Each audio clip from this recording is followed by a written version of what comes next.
Mary McGuire as Marcy Tidwell. You know, the wife of Academy Award winner Cuba Gooding Jr.'s character. In the movie Enemy of the State, she played Will Smith's character's wife.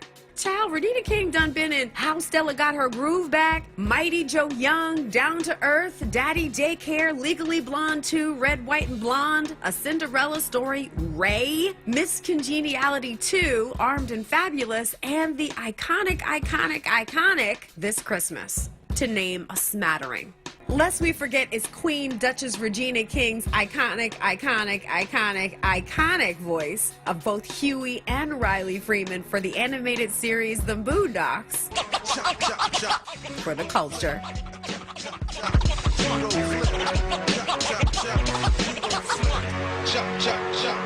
So that's it for this episode of Black Artist Story 365. My name is Envy McKee. To hear more, tune in to The Envy McKee Show, Friday nights, 7 to 10 p.m., right here on WURD.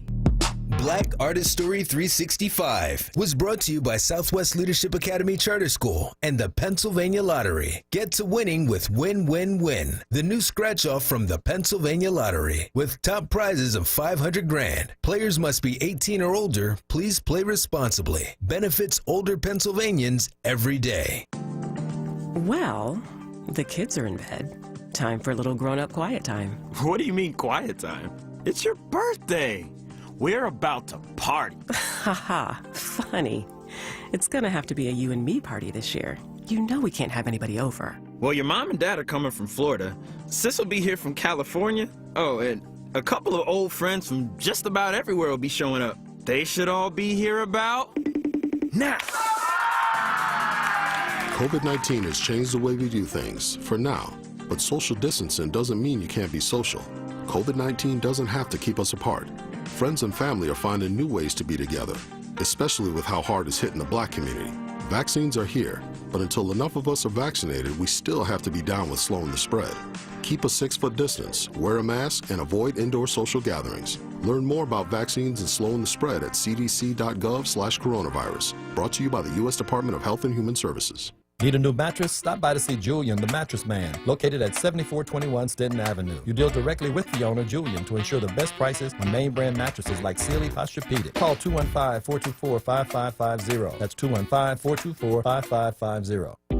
Hey, Word family. Our friends at Amoroso's Baking Company are hiring right now. Amoroso's has been baking the delicious bread in our community for over 100 years, and they want you to join their team today. The old and the young love Amoroso's, and they are hiring right now. Check it out. They offer fair pay and provide health, dental, and prescription plans after 90 days employment. Call 856-754-0355 or visit amorososbaking.com for details. Did you know you can catch the flu and COVID-19 at the same time or even back to back? Don't risk catching the flu during the COVID-19 pandemic. The flu shot is a safe and effective way of reducing your chances of catching the flu or spreading it to others. And the flu shot helps protect you and your community from the worst effects of the flu. Don't say, I should have got my flu shot. Call your doctor or visit your pharmacist and get your flu shot today. Join WURD's Cody Anderson and Reality Check host Charles Ellison on Tuesday, February 23rd at 10 a.m. for a special broadcast in partnership with Philadelphia Forum for Faith, Law, and Giving for a conversation on the legacy of Reverend Dr. Leon Sullivan as we celebrate his extraordinary accomplishments and explore how we replicate and expand his strategies to build and sustain community and economic development. This discussion will feature community leaders in conversation with Cody Anderson and Charles Ellison. You won't want to miss this special broadcast, Tuesday, February 23rd at 10 a.m. exclusively on WURD Radio, 96.1 FM and 900 AM WURD. Streaming live on WURDradio.com and the WURD Radio app, or watch live on WURD TV via Facebook and YouTube. Keeping you informed. As a community service, WURD Radio and the Black Doctors COVID-19 Consortium wants to keep you informed about access to the COVID-19 vaccine. The Black Doctors COVID-19 Consortium will conduct a 24-hour Phase 1B vaccination clinic for residents in designated prioritized zip codes, Friday, February 19th from 12 noon until Saturday, February 20th at 12 noon at Temple University's Liacouras Center. No appointment is necessary, first come, first served. For a list of prioritized zip codes, visit blackdoctorsconsortium.com. Stay informed and stay well with WURD Radio.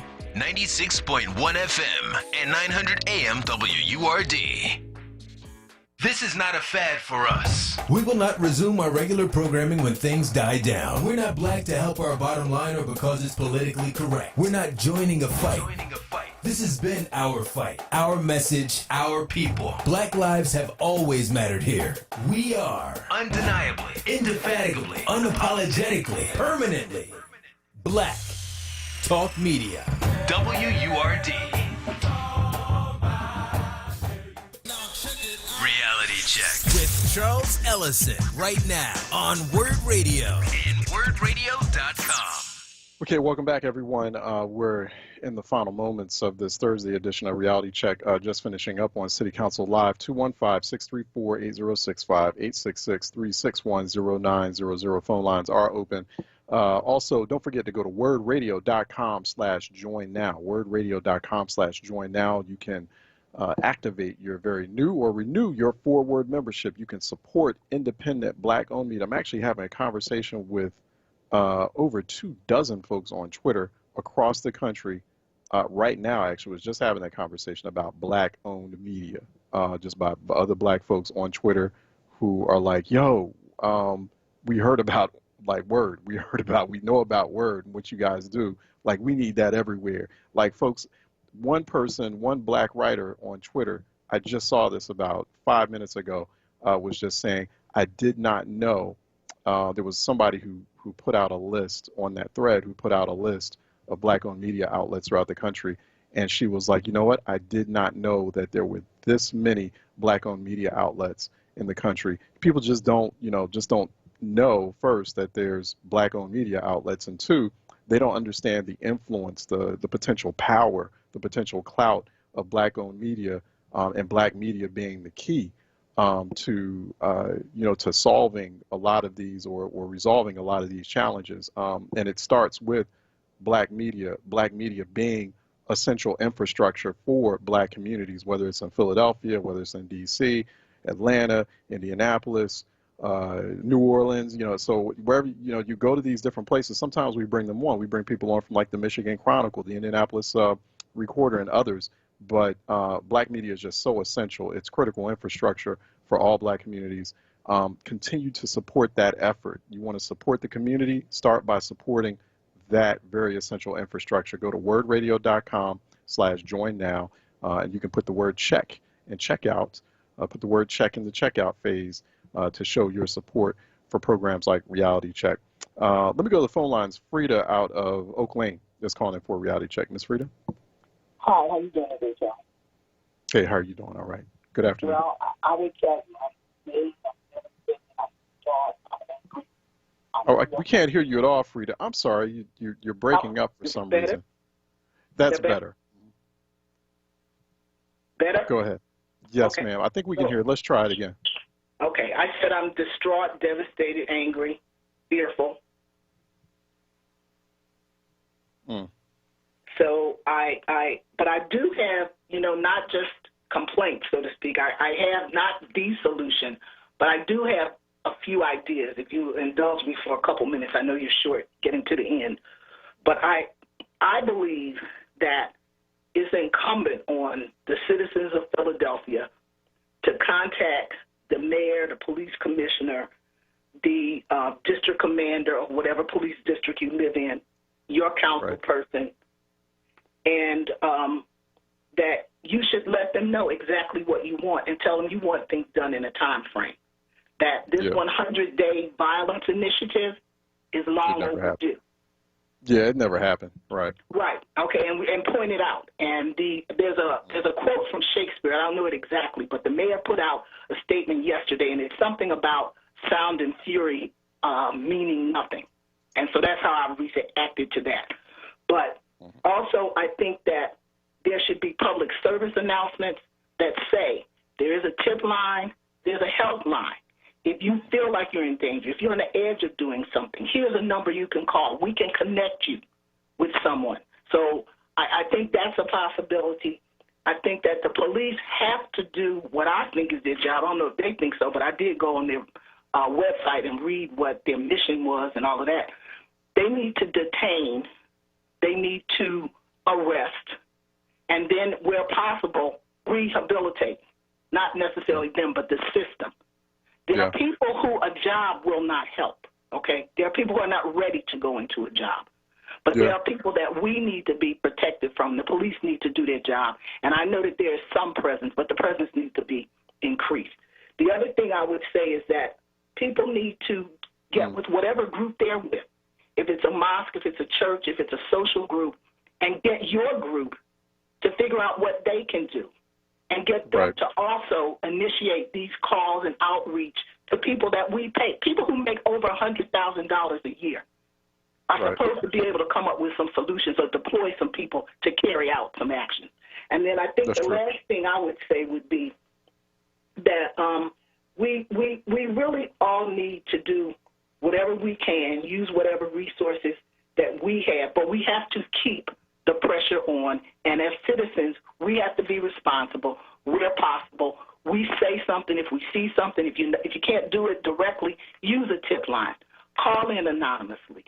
Do what needs to be done, but do not let the pressure up, because this is going on too long, and it's also the analysis of where these things are taking place. The police should be doing a collaboration across police districts, and they need to call the woman in Washington who came up with some type of a program. I heard them mention that during the city council hearing. Muriel Bowser. Mayor Muriel Bowser, who's Washington, D.C.'s mayor. Right, correct. Right. So she had some type of a plan that was a direct response to violence. It's almost like a block by block. So we had the brother who's carrying. He was the former, I think it was former chief medical examiner, but now he's in that position in D.C. carrying out that plan. Right. They've been having issues as well. East of the river mostly. With violence. No, absolutely. No, you're absolutely right, Ms. Free. I'm going to let you go because I got to wrap up here.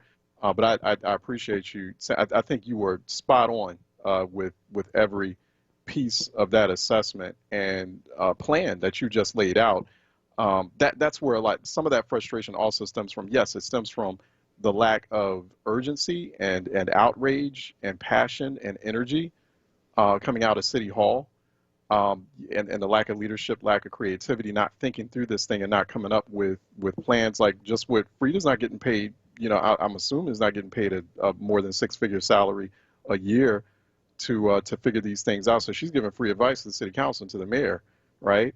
And so that's one. But also, we also have to, going back earlier before we started City Council Live, and I was saying that it just feels like collectively as a city, we're not doing as much as we can do. It's got to be an all hands on deck effort, y'all, just like Ms. Frida described.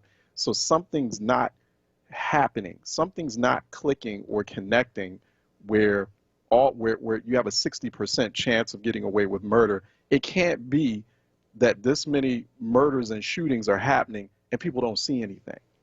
Okay, of course people are seeing things. People are scared they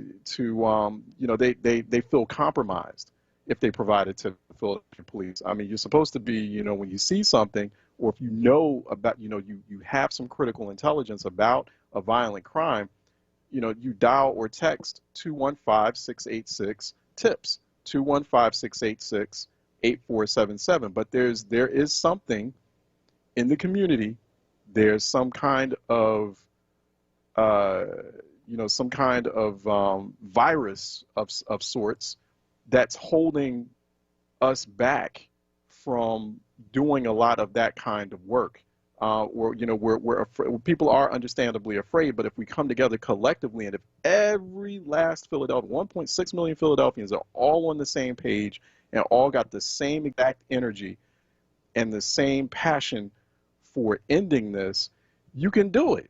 It can be done. But apparently that is not the case. That's the point I was making earlier. It's not to take aim at people who are in the trenches doing the work, although I love the fact that Brother Joe called in and he expressed that, because we need that. Everyone's got to be on the same page about this. It's the same thing with the pandemic. Either you want the pandemic to end or you don't. It's the same thing. You apply the same principle to the violence. Either you want the violence to end or you want to just keep having this drag out. All right, that wraps this Thursday edition of Reality Check. We are now headed into the Source. The Source is coming up next with Andrea Lawful Sanders here on WURD. This wraps Reality Check and City Council Live, and we take a day off on Fridays. We'll be back, God willing, Monday, 10 a.m. I'm Charles Ellison. Go to twitter.com @EllisonReport. I want to thank Troy Wilmore as well, and thank the Philadelphia City Council for bringing us City Council Live. Listen, Philly and everywhere else, please, you got to stay sharp. You got to stay smart. But more importantly, please stay safe out there. Keep everyone around you as much as you can safe, all right? And stay warm, too. All right, be safe out there and have a great weekend. I'll talk to you next week.